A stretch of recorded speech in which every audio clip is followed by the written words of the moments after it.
One of the most common things I see as a podiatrist is plantar fasciitis and heel pain. And plantar fasciitis is the inflammation of the plantar fascia. The fascia is a thick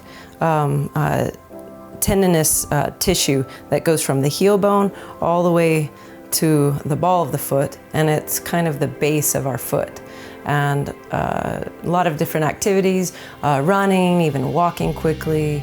Some of my kids with growth plate issues or growing pains will get some pain in this plantar fascia, and there's multiple ways to treat it.